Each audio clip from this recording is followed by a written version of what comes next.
आज दिनांक 21 जून. आजच्या प्रवचनाचा विषय भाव असल्याशिवाय परमार्थ होत नाही. प्रपंचात जसा पैसा लागतो त्याप्रमाणे परमार्थात भाव लागतो. प्रपंचात पैशाशिवाय चालूच शकत नाही. परमार्थही भाव असल्याशिवाय होत नाही. जसा तुमचा भाव असेल त्याप्रमाणे तुम्हाला देवाची प्राप्ती होईल. प्रल्हादाला खांबातही देवाची प्राप्ती झाली, तर नामदेवाने दगडाच्या मूर्तीलाही जेवू घातले. तुम्हा सर्वांना गोपीची गोष्ट माहीत असेलच. त्या गोपीला श्रीकृष्णाला जेवण घालायचे होते, पण तिचा नवरा तिला जाऊ देईना. त्यावर तिने सांगितले की हा देह तुझा आहे, परंतु मनावर तुझा ताबा नाही. असे म्हणून ती त्याच्याजवळ देह ठेवून श्रीकृष्णाकडे गेलीच की नाही. त्याप्रमाणे आपण परमार्थात भाव ठेवणे जरूर आहे. पण असे आपण नुसते म्हणून काय उपयोग?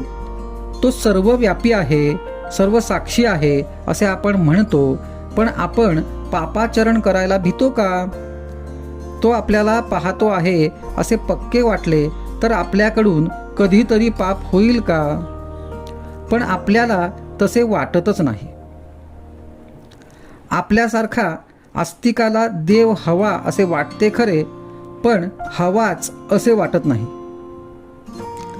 आपल्या प्रपंचाच्या मदतीसाठी देव हवा असे वाटते, प्रपंच असावाच असे आपल्याला वाटते, आणि भगवंत मात्र असला तर बरा असे वाटते.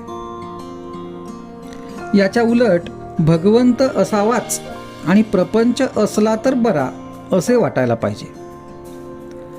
प्रपंचाची आवड असू नये, पण प्रपंचातल्या कर्तव्याची आवड असावी. देहाने ते कर्तव्य करावे आणि मनाने मात्र अनुसंधान ठेवावे. ज्या गोष्टी आपल्या मनाला खातात त्या न केल्या की आपल्या विकारांवर ताबा येईल. भगवंताच्या देखत आपल्याला करायला लाज वाटणार नाही अशीच कृती आपण करावी. ज्यांना व्याप आहे ते लोक रडतात, आणि ज्यांना व्याप नाही तेही लोक रडतात. मग सुख कशात आहे? पैसा सुख देतो का? पैसा मिळविणे कठीण, मिळाला तरी तो कायम राहील का त्याची शाश्वती नाही. पैशाप्रमाणेच इतर सर्व वस्तूंची गोष्ट आहे. सर्व सुखी असा प्रपंचात कोण आहे? प्रत्येकाचे काही ना काहीतरी गाऱ्हाणे आहेच. प्रत्येकाला आशा वाटते की मी उद्या आजच्या पेक्षा सुखी होईन. तो कधी पूर्ण सुखी होत नाही आणि त्याचे गाऱ्हाणे कधी संपत नाही. प्रपंचातल्या सर्व वस्तू नाशवंत आणि दुःखरूप अशा आहेत.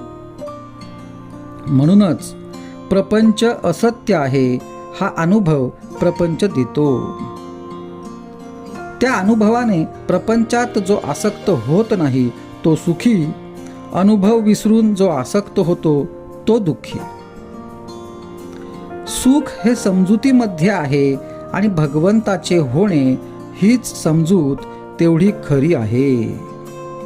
आजचा सुविचार: प्रपंच अनासक्तीने आणि आनंदाने करणे हाच परमार्थ.